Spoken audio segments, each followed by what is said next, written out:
So Donnie, how's Ruby this morning? She's just fine.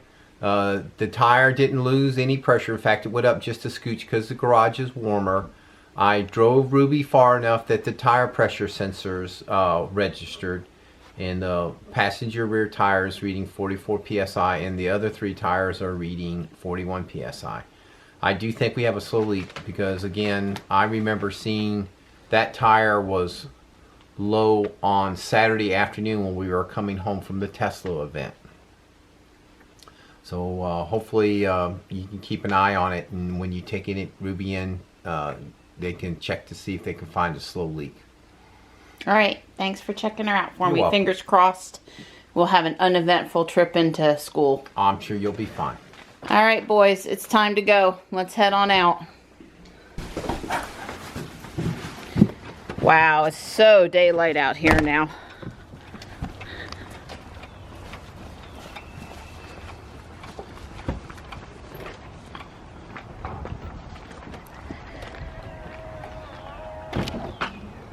Good morning, Ruby.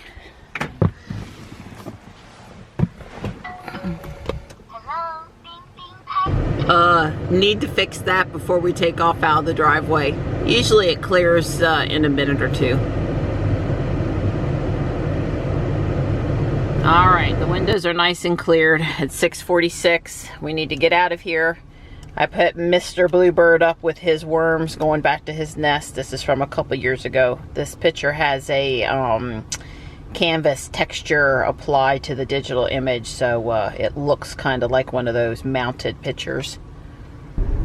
Well, I am very glad to see that the sun is shining this morning just like they said it would. It's looking like it's going to be a cooler but very nice day today. Bye, guys.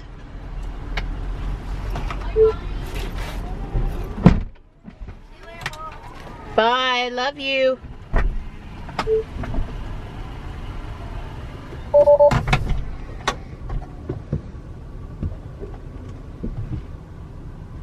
You want me to go or?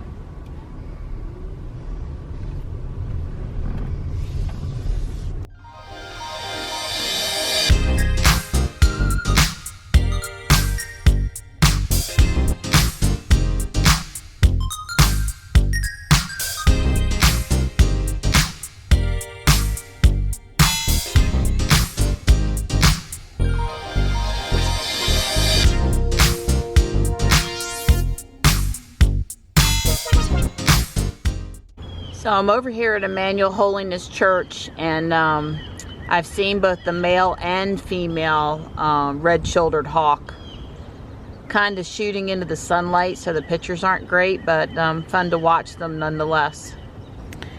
The hawks and other birds obviously like this open area here, sort of right in the middle of this forested area. It's a good mix of habitat for them. I think I'll come back another morning and get out the 600 lens with my tripod. But I need to scoot for today. They've nested nearby, so they're not going anywhere.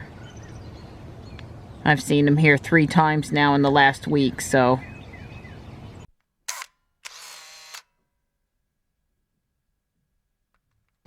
Yeah, Michelle's able to meet me to go shopping today, so I'll meet her over at Guardian Angel at 10:30. I've got about an hour and a half before that, so I'm going to go home and spend some time with Dawn. So I've been watching the tire pressure on that right rear tire, and it's just fine this morning after Dawn put air in it.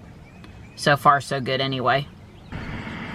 I've been waiting for the sun to come back out so I could come over here and get a picture or some video of this beautiful tulip magnolia. It's gorgeous, and the Bradford pears over there to the side, really pretty. Don always admires the stone front on this house.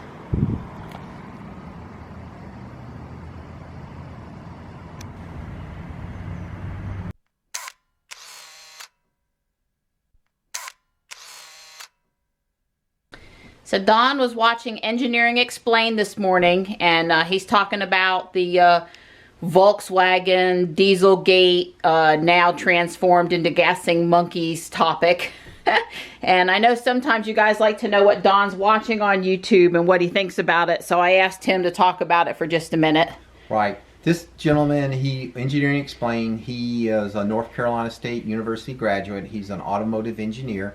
I like the guy. He explains a lot of things related to automotive technology. He's done pieces on electric cars.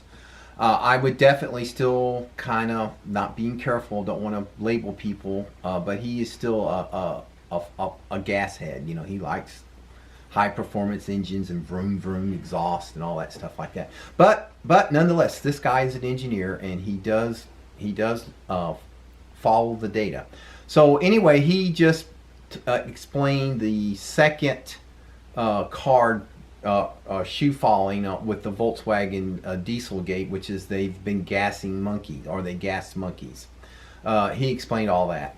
But that got me remembering again something that I had read when I heard about the Dieselgate settlement and how it applies to electric vehicles. You know, part of the settlement was Volkswagen is supposed to spend $2 billion over the next 10 years to improve the infrastructure for zero emission vehicles and in the United States. In the United States, that's right. This is just the United States. And as part of that, Volkswagen formed a company called a subsidiary called Electrify America to handle this $2 billion over 10 years. California gets the lion's share of that $2 billion. They get $800 million. So the other 49 states only get to split $1.2 billion over 10 years. Now, this is an example of what normally the press reports, so the media reports this as a big fine. But somehow I missed the fact that this is a fine. You're a large car company. You understand that electric cars are the future. And now, with government endorsement, you get to put in electric charging stations in this, you know, not free. You have to pay for them, but you get to put them in. But you get to pick and choose where they go. The government doesn't tell you. And you get to put them in and charge a fee. Now, Volkswagen's not putting them. The first phase of this is coming through 2019. First 500 million. They're not going to install any chargers in Montana, North Dakota, South Dakota.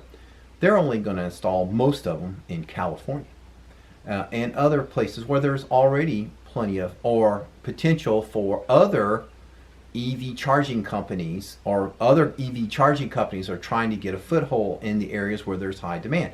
I mean, if you're trying to break into the EV charging business, you want to go where your customers are. But Volkswagen, they're going to come in now with a government endorsement, and they're going to clean up all those small EV charging companies. So I don't see how this is much of a fine. I think that the U.S. negotiators were totally snookered by the German negotiators. The Germans are vastly better negotiators than the government of the United States or the states, including California. Although you could argue California did a little better since they're getting the lion's cut. So anyway, I would have thought it would have been much better, as if this is supposed to be a fine and the goal is to advance the adoption of zero emissions, and electric vehicles it is a major part of that. If Volkswagen would have been required to build EV charging stations in the EV poor areas of the country. In other words, the areas where they're not going to get an EV charger by a commercial company. We have what we call the digital divide in the U.S., where there are areas that still don't have high-speed internet because it's not enough density. And so, you know, the places that have good internet keep getting better internet. Well, it's now we're going down that exact same road with government encouragement and endorsement of Volkswagen, that they get to put in EV charging where there's already probably good EV charging. But the places where there's no good EV charging, they don't have to do anything. So I would have thought it would have been much better that Volkswagen been forced to put in EV chargers out in the middle of nowhere, where there probably will be 10 years before the first EV ever shows up. But 10 years from now, When it shows up, it'll be able to charge there, because at this point, there's going to be places in this country for years that do not have fast charging infrastructure, and there's no incentive to do it. So we've missed an opportunity to punish a company who basically totally ignored the laws and willingly cheated our environmental laws for pure 100% greed to get off scot-free. In fact, an article put out by the Los Angeles Times, which talks about the $2 billion and all that stuff, they quoted a senator from California, says, "This sounds like a good opportunity for Volkswagen." State Senator Tony Menendez, a Democrat, said during a recent legislative hearing, "I don't think this is much of a punishment." So Don's not the only one that thinks this. What's going on here? I mean, obviously, you know, you can buy a lot of influence with that much money, and Volkswagen just pulled one over on everybody. And you know, we're all happy. Oh, we're going to get EV chargers, but we've given away a major opportunity. Our leverage to put them in a spot where they really are needed, potentially. Right. Yeah. Well, I mean, they could have been helpful because, as I said, you know, there's EV Go, Charge Point. There's places, you know, they're putting in EV chargers, and they're going to be able to put them in, or mostly be able to put them in themselves in high demand areas. But they're not going to come down to Fuquay Varina, and they're not going to put a charger down here in Calypia Springs. I mean, nobody's going to do that. But Volkswagen could have been made to do it. And then the people in Calypia Springs, when they get around to buying electric vehicles in 5-10 years, they'll have a place to charge. Or maybe they would have bought them quicker. Because they had incentive that there's a high-speed charger in the neighborhood. So, you know, don't be happy about this Electrify America. On the face, it looks positive. And I guess anything that leads to any increased adoption of EVs is it, but was really a totally blown opportunity. Full disclaimer, Don used to drive a VW Beetle. Right, I had a VW, and I drove it for years. I was very happy with it. Yeah, Don was the red VW Beetle guy for a long time. I drove my VW Beetle. It was a 74 Super Beetle, and I drove it from 1984 to 1997. I drove it, and it was in my family. Did major work on it. Oh, yeah, it was my sole car for years. Yeah.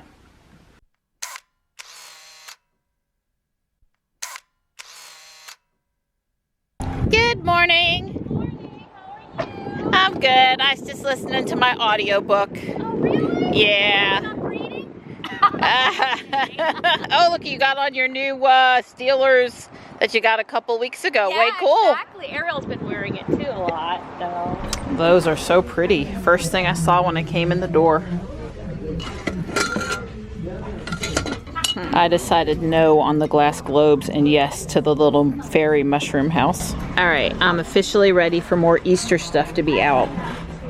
Michelle has hit the jackpot on St. Patrick's Day shirts and a tie. Way cool. Yep, we're all ready for it. I'm proud Irish. I told her it was mandatory that she buy that. It's gonna be Sean's birthday present. So we're having a field day in here today because they've just put out all of the new short sleeve spring and summer clothes, and it's always a good selection when they first put it out. I made Michelle go first. Joey's always asking me to get t-shirts for him. He should be pleased. So Michelle, did you catch any of your teenies during the Pokemon Community Day event this weekend? Yes, I did. But no shinies. I gotta rub it in. She's been rubbing it in now. It's my turn. But did I tell you I got 2 shinies of the other ones? The Swablues? Yes. Yeah. Did I tell you that already? You did. I did. I still don't have I have one 2? of those. We did good at Apex today too. I guess it was just our week. What did we say? Good vibes. Yeah. Especially you. I may have seen a piece of jewelry that she would have bought if I hadn't seen it first. Just I should maybe. have pushed her over for it. I offered my BFF to have it if it was really important to her. I did. I would have given it up for her. Then you would guilt trip me. I know it. No, I wouldn't. I get to wear it. Sure. I may have found this at the Apex store today. see if I can get it to focus in. Yeah. Michelle and I were just a bit excited. It's 2:30. We haven't parked yet. We haven't even gone into Whole Foods yet. Technically, we're supposed to leave Whole Foods at 3. Oops. We may have shopped too much today. Just maybe. All right, Michelle, you have to get Connor a monster. Not a sunflower or bees or rose, but a monster. Well, that's one way to make sure nobody else parks next to me.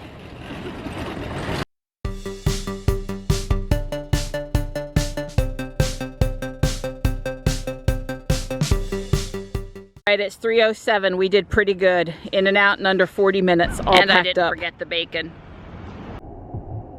You know, in our neighborhood, everything's like on a hill. Oh, they wave, woo! All right, I told Michelle I'd see her Saturday for Tesla Divas. We're going shopping and then gonna hang out with the other divas. Yep, it's gonna be a good day.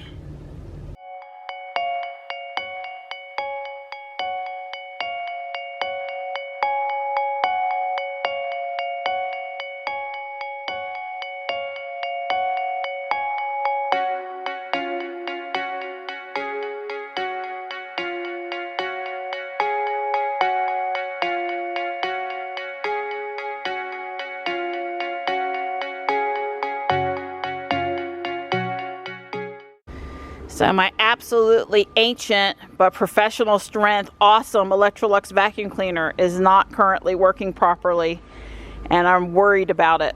I was trying to vacuum, and yeah, I'm hoping it's gonna be okay. Bye, Donnie, I love you. Have a good run. I would go walk the track, but I'm gonna vacuum instead. Right, that's plenty of exercise vacuuming. Yeah. You got your Fitbit on. I do. So the problem with the vacuum cleaner was thermal. The bag had gotten too full, it got too hot, it shut itself down. Don promised me it would come back on. He was right, and I'm very, very, very pleased because I've had that vacuum cleaner since 1991, and it's basically not replaceable. Certainly not for any price we would want to pay for it. So yeah, I'm really glad it's back in action, even if I do have to go use it now.